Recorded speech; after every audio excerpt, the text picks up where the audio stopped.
In the skies above Europe, 1944, you could hear war long before you saw it. Engines growled like thunder, gunfire cracked like hail. Every plane, piston, propeller, smoke, and flame belonged to a world still chained to the past. But then something broke the sound of that world. A high-pitched scream cut through the clouds. No propellers, no rhythm, just speed. Pilots on both sides swore it was a trick. Some called it the Silver Swallow, others the Lightning Ghost. But it wasn't a ghost. It was real, and it was German.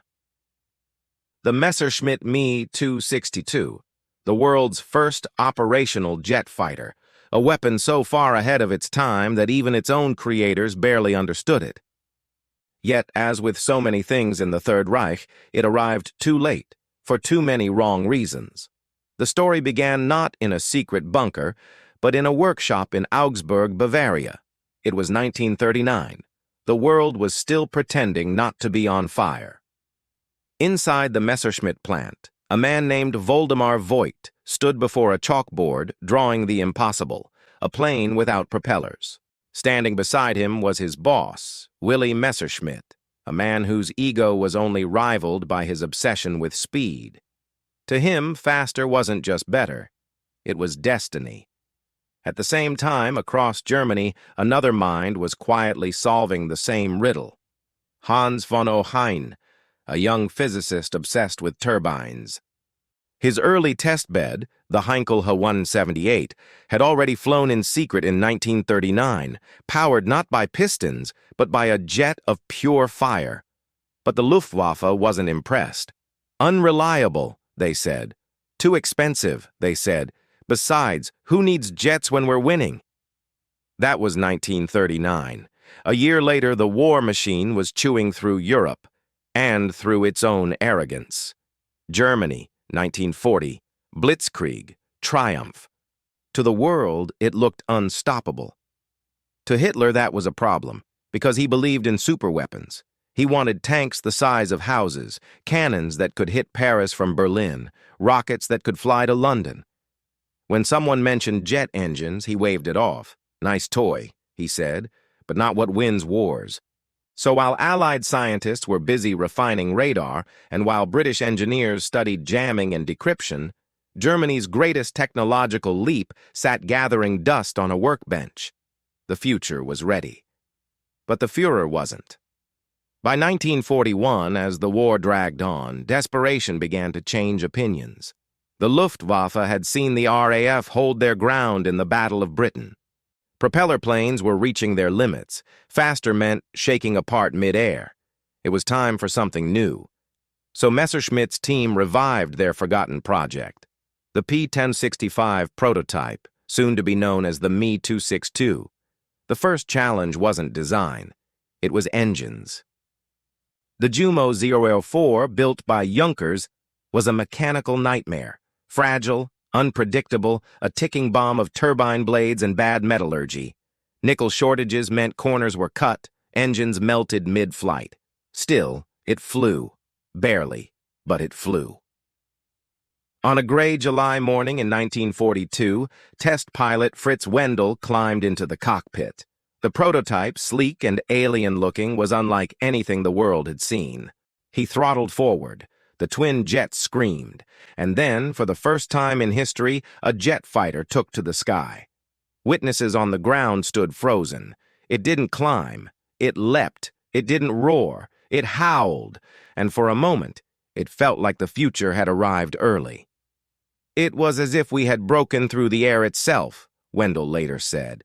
No vibration, no propeller drag, just speed. When he landed, engineers swarmed him like priests around a prophet. They'd done it. They'd built the world's first jet fighter. And in that brief moment, that fleeting breath of triumph, they forgot they were building it for a regime already cracking at the seams. But science doesn't win wars by itself.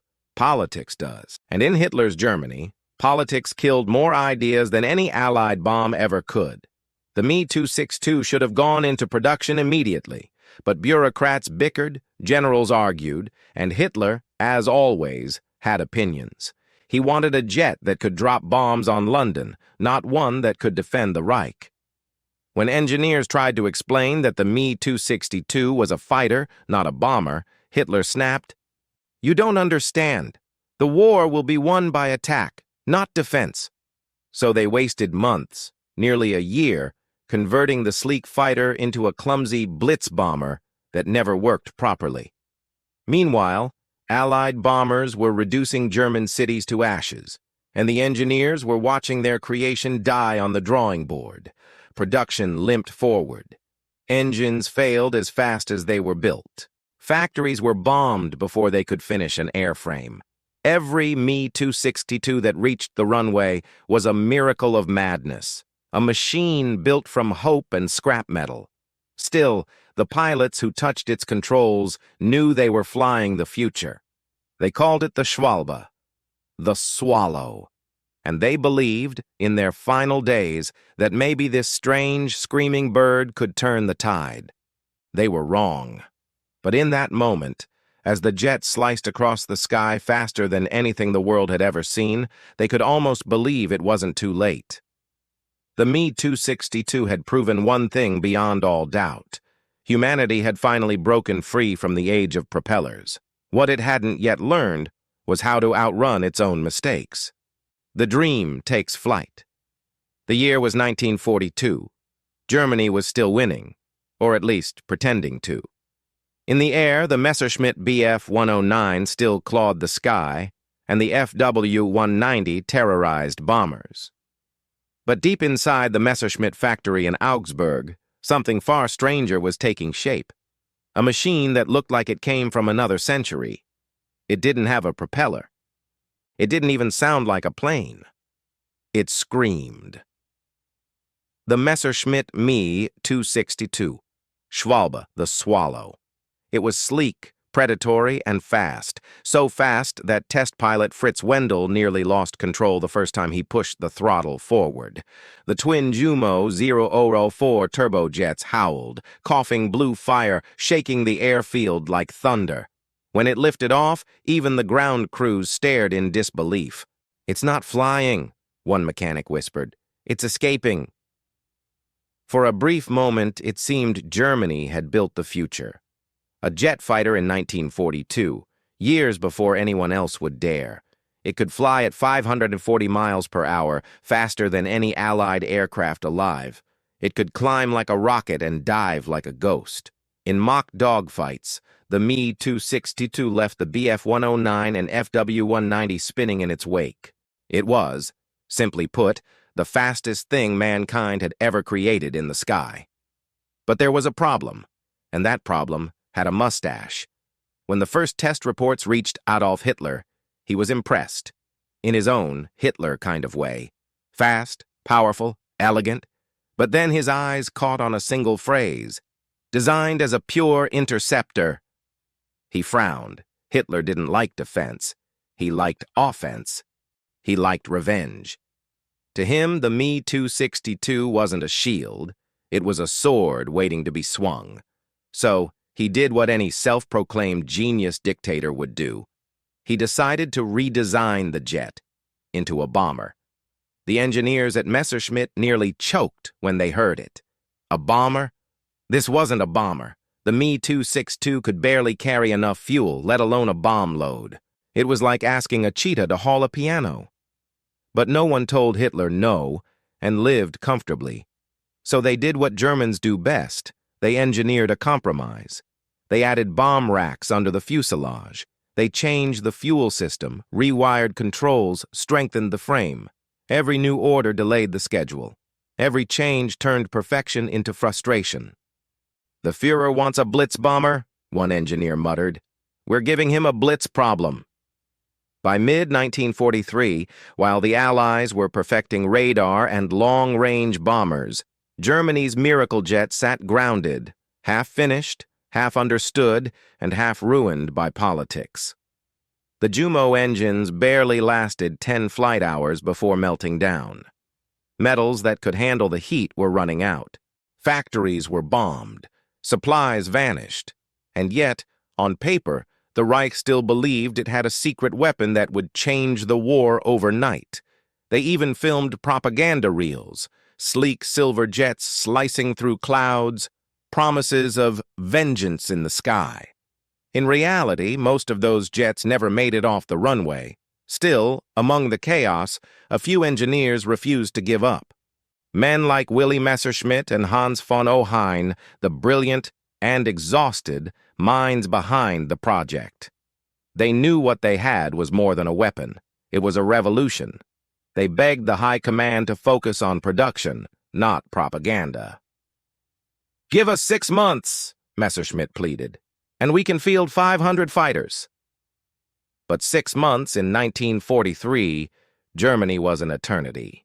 By the time Hitler finally approved the Me 262 as a fighter again, the Allies were already dropping bombs on Berlin and the factories that could build it. In the summer of 1944, the first Me 262 squadrons were finally formed. They looked like eagles among pigeons. Each jet carried 4 30mm Mk-108 cannons, capable of tearing a bomber apart in seconds. In their first missions, they shredded B-17 formations. Too fast to catch, too deadly to ignore. Allied pilots radioed in disbelief. They came out of nowhere, and then they were gone. For a brief, terrifying moment, it looked like the tide could turn. But as always, the Reich's brilliance came with a fatal flaw. There weren't enough jets. There weren't enough engines. There weren't enough trained pilots. And most of all, there wasn't enough time. By late 1944, Allied air supremacy was absolute. Fuel was scarce. Every takeoff risked destruction before landing. The Me 262s that did fly became legends among both friend and foe. Ghosts of the future, as one American pilot called them. Fighting them, he said, was like shooting at lightning. But even lightning can't stop the rain. Germany was collapsing, city by city, and the jet that could have rewritten the skies now only delayed the inevitable. Still, in that chaos, the Me 262 whispered a prophecy of the wars to come, of the skies that would one day be ruled by speed, not strength. The Führer's jet. When arrogance met engineering, by the summer of 1944, Germany was burning. Allied bombers roared overhead almost daily, great silver fortresses blotting out the sky. Factories flattened, railways twisted, cities turned to ash. And yet, in underground hangars and forest clearings, a whisper of hope or delusion still echoed. The jet will save us. The Messerschmitt Me 262, sleek and deadly, had finally been cleared for combat. After 2 years of delay, sabotage, and Hitler logic, it was ready, or at least ready enough to die trying. The first operational unit, Kommando Nowotny, was named after Germany's top fighter ace, Walter Nowotny, a man whose legend was so large it could barely fit inside a cockpit. His pilots were hand-picked veterans, men who had outflown death a dozen times. They were about to meet it again at 540 miles per hour. Their mission, intercept Allied bombers before they reached German airspace. Their problem, the Me 262 was as fragile as it was fast. The engines, the Jumo 004, were temperamental beasts. Push them too hard, they'd melt. Throttle down too quickly, they'd explode. Even taking off was a gamble. Jet engines needed time to build thrust, and the Me 262's long runways made perfect targets for Allied fighters circling overhead. So the Germans improvised. They stationed flak batteries at the runway ends, sent propeller fighters to cover takeoffs, and prayed. Every mission began with a roll of dice, but when the jet actually reached the sky, it was untouchable. The Me 262 sliced through bomber formations like a blade through glass. In its first engagements, it destroyed entire groups of B-17s and B-24s before the escorts could even react. Gun camera footage showed bombers disintegrating under streams of 30mm shells. Allied pilots described it as chasing ghosts. One American squadron leader admitted, If they had 100 more of those, we'd be done. It was the future of air combat, and it terrified everyone who saw it. But, as always in Nazi Germany, brilliance came second to ego. Adolf Hitler, the self-proclaimed military genius, still clung to his dream of the Blitz bomber. He insisted that every Me-262 be fitted to carry bombs, turning the world's first jet fighter into a high-speed dive bomber. The engineers protested, gently, because they enjoyed breathing. The pilots begged, loudly, because they were the ones dying. Hitler didn't care. He wanted spectacle, not strategy. He wanted headlines, not dogfights. So the Reich built the fastest bomber that couldn't bomb anything effectively. The result? Dozens of jets sat grounded, half-converted, waiting for orders that never made sense. Meanwhile, Allied raids grew heavier, fuel grew scarcer, and every day the sky got darker. Inside the Luftwaffe's headquarters, the frustration was boiling. General Adolf Galland, one of Germany's most respected aces, confronted Hitler directly. He argued that the jet could still turn the air wars if it were used properly. He said what everyone else was too afraid to say. The Me-262 is a fighter, not a bomber. You are wasting it. Hitler's response was pure theater. He raged. He shouted. He called Galland a coward and a defeatist, then banned him from command. Another brilliant mind, silenced by arrogance.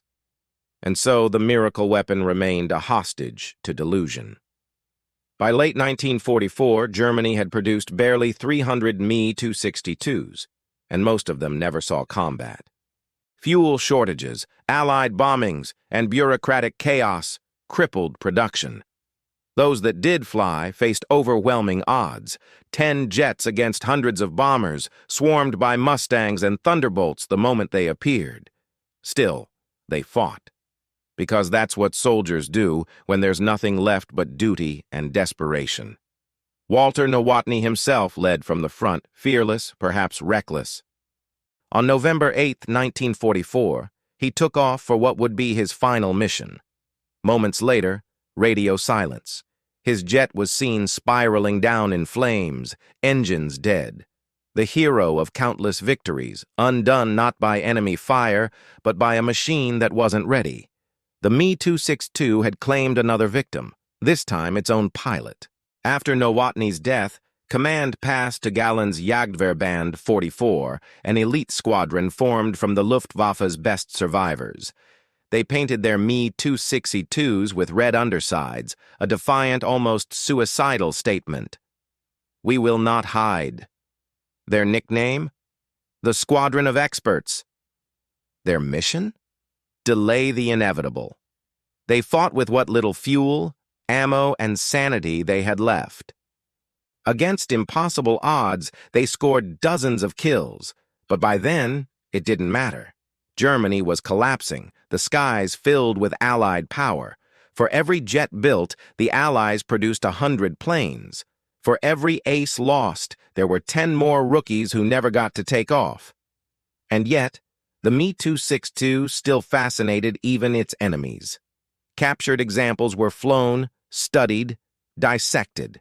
American and British engineers couldn't believe what they saw. Streamlined swept wings, advanced jet turbines, innovations that looked 10 years ahead of their time. It was genius born in chaos, and it would shape the world that came after. The irony was complete. Hitler's miracle weapon, meant to save the Reich, would instead teach the Allies how to rule the skies for the next half-century. As one American test pilot later said, they built the future and left it for us to finish. Ghosts of the Future. How the Me-262 changed the world after losing the war. When the war finally ended, Germany lay in ruins. Cities reduced to rubble, the Reich in ashes, but among those ashes, scattered like forgotten relics, were hundreds of strange, sleek aircraft. Some half-built, some burned, others perfectly preserved, as if waiting for someone else to finish the dream. The Messerschmitt Me 262, the jet Hitler never truly understood, became the world's most valuable war trophy. American, British, and Soviet engineers swarmed over the wrecks like archaeologists uncovering a lost civilization. They measured, photographed, dismantled, and shipped them home. Because even in defeat, the jet whispered something extraordinary. It said, "This is what comes next." In America, the captured Me-262s were studied at Wright Field in Ohio. Pilots from the U.S. Army Air Forces, men who had once dodged its deadly cannons, now flew it in awe. One described it like this: "It felt like flying a weapon from another century." They learned from it, line by line, rivet by rivet. Its engines inspired the next generation of jet turbines. Its aerodynamic design influenced planes like the F-86 Sabre, the Gloucester Meteor, and even the MiG-15, the jets that would duel over Korea just a few years later. The irony? The first jet dogfights in history were fought between planes born from Nazi blueprints. Meanwhile, in post-war Germany, the men who had built the Me-262 faced a far stranger fate. Willy Messerschmitt, once the darling of the Third Reich, was imprisoned for 2 years. His crime? Helping Hitler too well. When he was released, he found his factories destroyed, his name tainted, his country divided. But even then, the world couldn't quite let him go. In the 1950s, Messerschmitt's company was quietly revived, building small civilian planes and later jet trainers for NATO. The same hands that built Hitler's jet would now help arm the alliance formed to stop him. History, it seems, had a sense of humor. Other German engineers scattered like seeds in the wind. Some fled to America under Operation Paperclip, the secret program that brought Nazi scientists to build rockets, jets, and eventually space programs. Others went east to the Soviet Union, where they were treated as prized guests. Both sides knew that knowledge, even dark knowledge, was the real prize of the war. The Me-262 was no longer just a machine. It was a message. Genius has no allegiance. And so, the jet that couldn't save Germany went on to shape everyone else's future. By 1950, the world had gone fully jet-powered.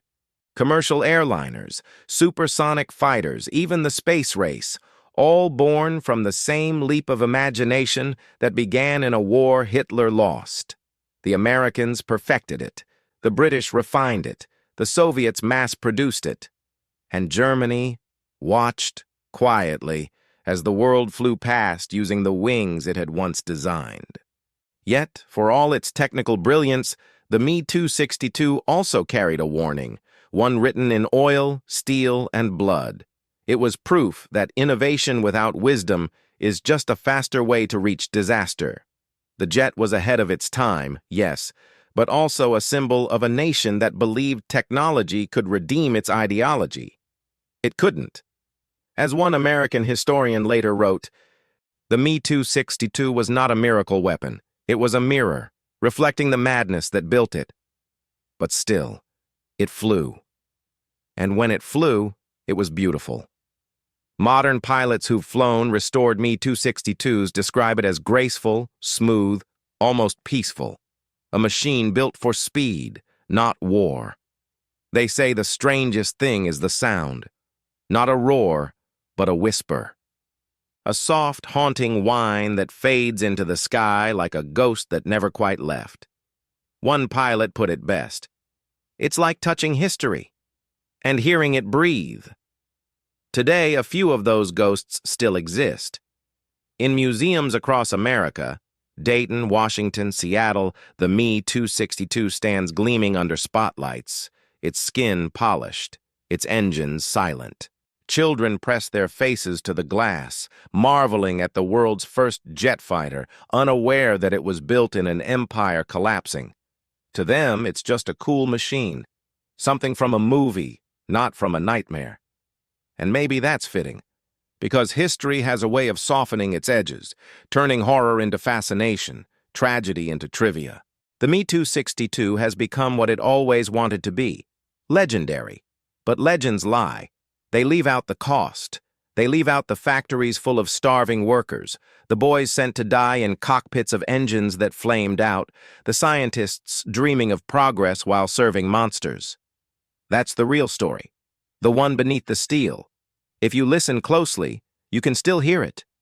The sound of a jet engine coughing to life in a shattered hangar, the hum of a machine too advanced for its age, and the echo of men who thought they were building the future, only to discover they were building its warning.